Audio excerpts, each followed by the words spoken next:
Oke, halo semuanya. Salam sejahtera untuk kita semua. Salam olahraga. Hari ini saya akan membahas tentang pola makan sehat, bergizi, dan seimbang. Untuk pertemuan kelas 7, materi ketiga. Ini ya. Silakan kalian boleh menyaksikan. Oke, pola makan sehat, bergizi, dan seimbang dalam kompetensi dasar 3.10 dan 4.10, yaitu kalian sebagai pelajar wajib memahami tentang pola makan sehat, bergizi, dan seimbang serta pengaruhnya terhadap kesehatan. Setelah memahami, kalian harus mampu memaparkan pola makan sehat, bergizi, dan seimbang serta pengaruh terhadap kesehatannya. Nah, untuk yang pertama, sebelum kita memahami tentang pengaruh gizi terhadap kesehatan atau makanan terhadap kesehatan, kita akan mengetahui tentang kegunaan dari makanan itu sendiri. Ya, kita akan masuk ke hubungan makanan dan kesehatan terlebih dahulu. Nah, apa sih hubungan makanan dan kesehatan? Sebelum kita masuk ke hubungannya, kita akan bahas tentang guna makanan itu sendiri. Ya, ada beberapa guna makanan yang kita konsumsi, ya. Dan sebelumnya, makanan apa saja sih yang kita konsumsi? Yang pertama adalah ada karbohidrat, lemak, protein, mineral, dan garam-garam, dan air. Ya, tadi adalah makanan yang kita konsumsi yang akan menjadi zat gizi dalam tubuh kita. Nah, adapun kegunaan makanan tadi yang kita konsumsi yang berguna untuk tubuh kita sendiri. Nah, ada 3 kegunaan dari zat makanan tadi, zat makanan atau zat gizi makanan tadi. Ada beberapa kegunaannya, yaitu yang pertama, membangun dan memelihara tubuh. Di sini sebagai pembentukan dan penggantian sel-sel baru. Seperti apa? Seperti sel-sel yang terdapat dalam otot, tulang, darah, otak, dan organ-organ tubuh lainnya. Tuh. Nah, yang kedua, ada kegunaan lagi, yaitu memberi tenaga kepada tubuh atau zat tenaga. Ya, memberi tenaga untuk apa? Untuk pas kita bergerak, ketika kita melakukan aktivitas-aktivitas lainnya. Jadi makanan itu berguna untuk memberikan tenaga dalam tubuh kita sendiri, seperti itu. Nah, yang ketiga yaitu untuk mengatur proses faali atau proses sistem kerja tubuh kita. Jadi dalam tubuh kita ada beberapa sistem kerja seperti aliran darah kita, seperti sistem kerja tubuh gerak lainnya. Nah, itu kegunaan makannya untuk mengatur proses faali. Ini contohnya seperti mengatur metabolisme dalam tubuh kita. Ya, terus ada yang mempertahankan suhu tubuh, mengatur proses pembekuan darah ketika ada pendarahan. Jadi mungkin dari kalian ada yang pernah terluka, tergores atau apa, lukanya terbuka. Jadi proses penyembuhannya cepat. Itu terbentuk dari apa? Dari asupan makanan kalian. Ketika asupan makanan kalian tercukupi, nanti untuk penyembuhan luka pun akan cepat. Seperti itu ya. Nah, selanjutnya ada pengaruh gizi terhadap kesehatan. Tadi kan guna makanan sendiri. Sekarang pengaruh gizi makanannya terhadap kesehatan. Ya. Pengaruhnya apa? Yang pertama ada perubahan-perubahan dalam tubuh akibat gizi salah. Jadi ketika ada makanan yang masuk dalam tubuh kita dan makanan itu mungkin junk food atau makanan yang kurang bagus untuk tubuh kita, nanti ada pengaruhnya seperti apa? Pengurangan cadangan yang pertama. Ya, yang kedua perubahan-perubahan biokimia, perubahan fungsi dan perubahan anatomik. Jadi di sini ada perubahan-perubahan dalam tubuh kita yang tidak kita sadari ketika ada makanan yang kurang kita butuhkan, tapi mungkin enak ya. Jadi kita makan aja sehingga nanti mengurangi sistem kerja dalam tubuh kita, seperti itu. Yang kedua, ada pengaruh gizi terhadap daya kerja, daya tahan, pertumbuhan jasmani dan mental. Ya, pengaruhnya ini apa? Ketika kita makan makanan yang mungkin junk food atau makanan yang kurang bermanfaat untuk tubuh kita konsumsi, akhirnya daya kerja tubuh kita pun berkurang. Seperti apa? Seperti sistem kerja dalam aliran tubuh atau darah kita itu kurang lancar, mungkin karena ada kolesterol terlalu tinggi, makanan yang berlemak terlalu tinggi yang kita konsumsi, sehingga aliran darahnya kurang lancar, mungkin seperti itu ya. Yang kedua, pengaruh terhadap daya tahan, yaitu ketika kita olahraga nih, daya tahan tubuh kita kurang bagus. Jadi mungkin kalian terlalu banyak makan santan yang mengakibatkan nanti ketika kalian berolahraga kalian cepat capek. Yang pertama, terus biasanya ada timbul rasa dak-dikduk dalam jantung kita, langsung ngos-ngosan ya. Jadi kurang lancar dan daya tahannya akan menurun. Itu bisa pengaruh dari makanan sendiri. Yang ketiga, ada pengaruh terhadap pertumbuhan jasmani dan mental, yaitu nanti ketika makanan ini kita konsumsi mungkin bisa mempengaruhi pertumbuhan tubuh kita, mungkin jadi yang berkeinginan untuk tumbuh tinggi tapi konsumsi makanannya kurang, nanti bisa pengaruh dalam pertumbuhan jasmani kita sendiri, sehingga nanti mental kita juga bisa terpengaruh karena itu ya. Terus selanjutnya ada guna zat gizi atau zat makanan. Nah, zat gizi itu adalah zat makanan yang kita konsumsi, itu yang dimaksud zat gizi ya. Nah, gunanya ada 3, apa saja? Gunanya itu sebagai zat tenaga, zat pengatur, dan zat pembangun ya. Zat tenaga sendiri itu ada hidrat arang atau karbohidrat, lemak, dan protein. Sedangkan zat pengatur ada vitamin, mineral, protein, dan air ya. Terus ada lagi zat pembangun, ada protein, mineral termasuk kalsium sebagai zat pembangun sendiri itu ya. Nah, dari ketiga kegunaan zat makanan ini yang sangat berpengaruh, semuanya berpengaruh, tapi protein itu masuk ke dalam beberapa zat kegunaan, bisa masuk ke zat tenaga, zat pembangun, zat pengatur. Berarti protein sangat berpengaruh penting dalam pertumbuhan tubuh kita, seperti itu. Nah, selanjutnya kita akan membahas tentang hidrat arang atau karbohidrat. Jadi kalian pernah belajar tuh ya pastinya tentang makanan 4 sehat 5 sempurna, dan nasi, pengganti nasi bisa jagung, bisa kentang, dan lain-lain. Nah, itu termasuk makanan karbohidrat, makanan yang bersumber menjadi tenaga kita itu. Nah, karbohidrat sendiri disebut zat yang memiliki zat pati, zat tepung, atau zat gula. Di sini susunannya ada karbon atau C, terus ada hidrogen dan oksigen. Ada itu beberapa. Nah, karbohidrat ini itu kan dinamakan zat gula.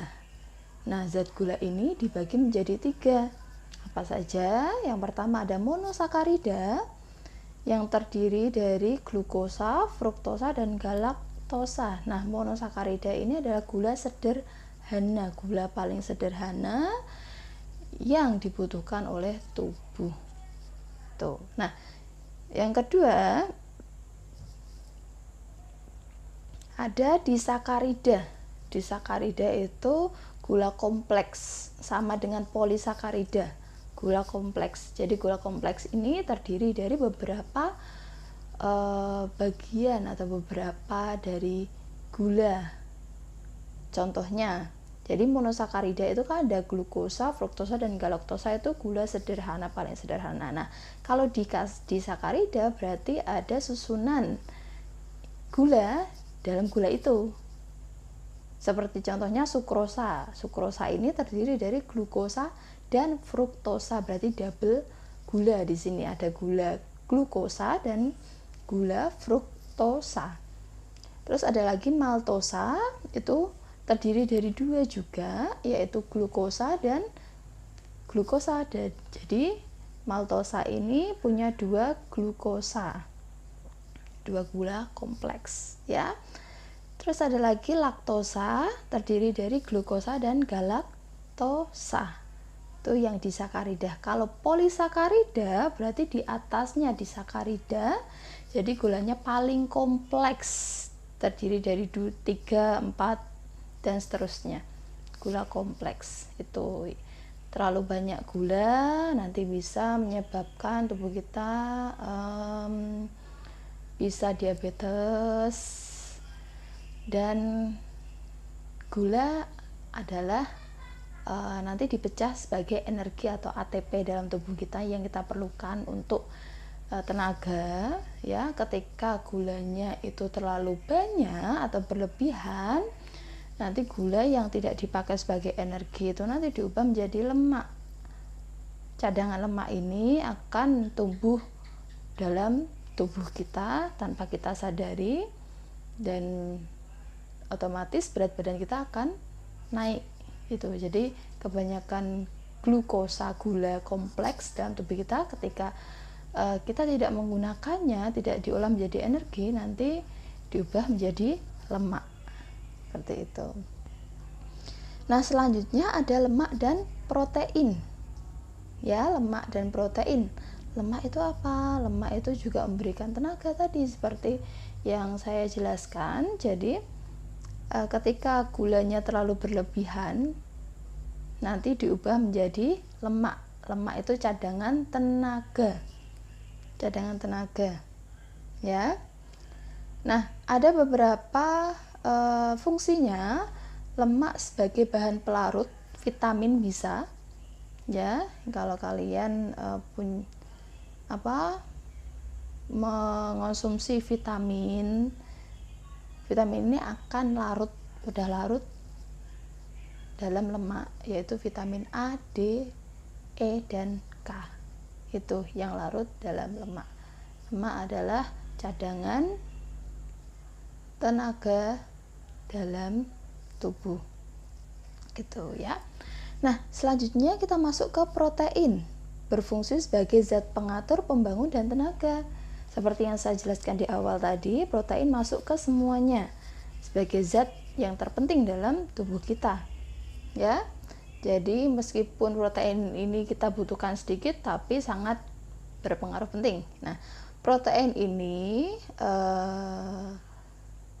ada bahan dasarnya, yaitu asam amino sebagai bahan dasar protein.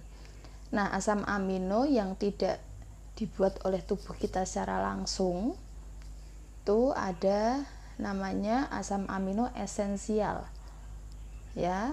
Asam amino esensial seperti apa? Seperti lisin, leusin, isoleusin, dan lain-lain. Kalian nanti bisa mencari sendiri di Google apa itu asam amino, lisin, leusin, dan lain-lainnya. Klasifikasi protein, ada protein sempurna, protein kurang sempurna, dan protein tidak sempurna. Itu ada beberapa protein. Nah, protein ini bisa dari kacang-kacangan, bisa dari susu, tuh, bisa dari daging ada proteinnya. Jadi kacang-kacangan nanti mungkin dari yang bahan olahan kacang-kacangan seperti apa, tahu, tempe, ikan, itu ada proteinnya itu. Jadi kalian patut mengonsumsi beberapa bahan tadi agar kalian bisa memenuhi protein dalam tubuh kalian. Nah, fungsi protein itu ada tadi sebagai zat pengatur, pengatur untuk apa? Pengatur untuk mengangkut oksigen ke jaringan-jaringan dalam tubuh kita. Itu ketika protein yang ada dalam hemoglobin atau Hb dalam tubuh kita. Seperti itu. Nah, kalau ada fungsi lain yaitu protein di dalam plasma tubuh kita, mengatur tekanan osmosa dan mempertahankan keseimbangan cairan dalam jaringan dan saluran darah. Itu ketika protein dalam plasma darah dalam tubuh kita. Terus ada lagi protein dalam darah, mengatur keseimbangan asam basa dalam darah, mengatur asam basa, jadi mengurangi kolesterol, mengurangi tekanan darah, jadi mengatur asam basa dalam darah itu sendiri. Nah, yang selanjutnya masih protein, fungsi protein sebagai zat pengatur ya, yaitu untuk kekebalan tubuh terhadap penyakit. Jadi kalian kalau ingin meningkatkan kekebalan tubuh kalian, konsumsilah protein ya. Terus ada lagi yaitu proses mengatur enzim dan hormon. Itu fungsinya protein dalam zat pengatur. Nah, yang selanjutnya fungsi protein sebagai zat pembangun. Zat pembangun di sini ketika kalian mau membentuk otot kalian dalam olahraga, itu protein sangat berpengaruh penting untuk pembentukan otot. Contohnya kalian mau membentuk otot tricep bicep di sini. Jadi nanti ketika kalian olahraga, kalian wajib mengonsumsi protein yang banyak. Bisa dari obat yang mengandung protein tinggi atau makanan-makanan berprotein di situ untuk pembentukan otot ya. Terus selanjutnya sebagai zat pembangun, setelah menderita sakit keras atau menahun, sini mengganti sel-sel jaringan tubuh yang rusak, itu protein. Terus ada lagi pada waktu hamil untuk pertumbuhan janin. Nah, pertumbuhan janin di sini berpengaruh penting sebagai zat pembangun. Jadi dari janin berubah menjadi bayi nantinya, seperti itu. Oke, selanjutnya fungsi protein sebagai zat tenaga.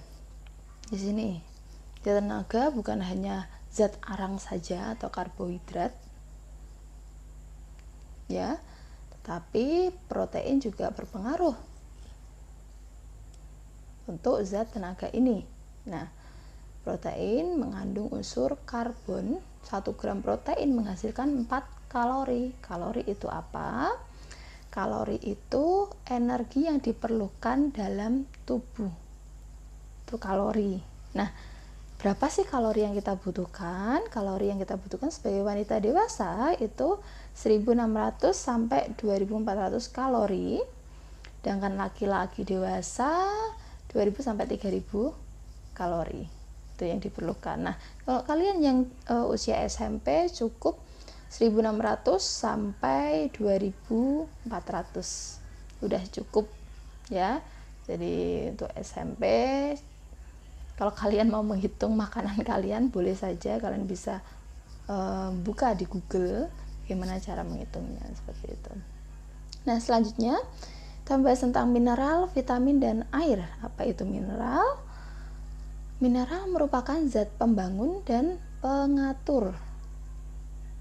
Beberapa zat mineral ini ada kalsium, fosfor, sulfur, besi, yodium, tembaga, dan lain-lain. Fosfor, kalsium itu terdapat dalam susu yang biasanya mengonsumsi susu di pagi hari atau setiap hari mengonsumsi susu. Jadi kalian menabung zat mineral yang banyak nanti berpengaruh untuk pertumbuhan tulang kalian, seperti itu. Nah, selanjutnya ada vitamin. Vitamin untuk apa? Vitamin itu untuk mengatur metabolisme protein, lemak, dan hidrat arang. Jadi vitamin ini digunakan untuk zat pengatur ya, untuk pengatur metabolisme. Jadi meskipun sedikit yang kita butuhkan, tapi ini sangat berpengaruh penting dalam tubuh kita. Nah, vitamin ini bisa larut dalam lemak. Tadi sudah saya jelaskan, vitamin yang larut dalam lemak itu vitamin A, D, E, dan K. Dan yang larut dalam air itu vitamin B dan C. Seperti itu. Ya. Nah, vitamin yang bagus ketika kalian metabolisme atau tubuh kalian panas atau gimana, kalian membutuhkan vitamin C. Jadi konsumsilah makanan yang mengandung vitamin C seperti minum jus jeruk, makan mangga, minum jus jambu merah, boleh, masalah. Itu mengandung vitamin. Buah-buahan itu mengandung vitamin. Sayuran ada vitaminnya, ada zat besinya. Seperti itu. Terus selanjutnya kita akan bahas tentang air. Air berfungsi sebagai zat pengatur dan pembangun. Air dalam tubuh kita itu sebagian besar itu terbentuk dari air. Ya, untuk anak bayi itu kira-kira 20% berat badannya itu air semua untuk bayi. Nah, untuk kita sebagai orang dewasa 65% berat tubuh kita itu air. Jadi sangat penting itu air. Ya, jadi konsumsi air 8 sampai 16 gelas 250 gram itu wajib kita minum. Jangan sampai kita kekurangan air.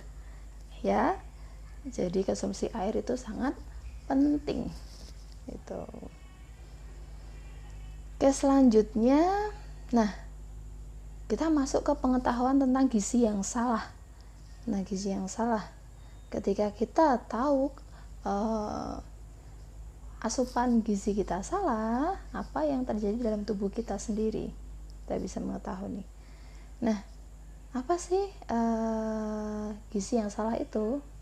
Ketika kurang kalori protein atau proteinnya kurang, kalian kurang konsumsi, otomatis nanti bisa mempengaruhi terhadap kekebalan tubuh kalian, mudah lemas, terus kalian kurang semangat, terus kalian udah capek ya, terus banyak sekali nanti dampaknya ketika kalian kekurangan protein. Terus kurang vitamin A, B, C, D, E, K. Nah, ini kan masa-masa pandemi, jadi kalian harus memenuhi vitamin dalam tubuh kalian, terutama vitamin D. Ya, vitamin D bisa berasal dari mana? Dari sinar matahari pagi, kalian bisa berjemur, bisa. Terus vitamin A dari makanan seperti wortel, makanan lainnya. Vitamin B, C, E, dan K kalian bisa memenuhinya agar tidak kekurangan vitamin dalam tubuh kalian. Ya. Terus kurang zat mineral bisa saja nanti pertumbuhan tubuh kalian kurang maksimal. Tuh, jadi kalsiumnya kurang, pertumbuhan tulang kalian jadi kurang maksimal. Gitu. Oke, selanjutnya ada beberapa usaha yang sudah dilakukan di Indonesia untuk apa? Perbaikan gizi. Yang pertama adalah usaha perbaikan gizi keluarga atau UPGK. Ini dilakukan oleh pemerintah, ada beberapa usaha di situ. Terus ada lagi usaha pencegahan kekurangan vitamin A dan usaha pencegahan gondok endemik. Biasanya ini dilakukan di beberapa puskesmas, ya, menekankan untuk pemenuhan gizi dan pencegahan beberapa penyakit yang bisa dicegah seperti itu. Nah, selanjutnya pengaruh gizi makanan terhadap daya kerja, daya tahan, dan pertumbuhan jasmani dan mental itu sangat penting. Oke, sekian penjelasan dari saya. Semoga bermanfaat dan semoga kalian dapat memahami pembelajaran tentang pengaruh gizi makanan, ya, dan terhadap pola makan sehat, bergizi dan seimbang ini. Semoga bermanfaat. Sampai jumpa. Terima kasih.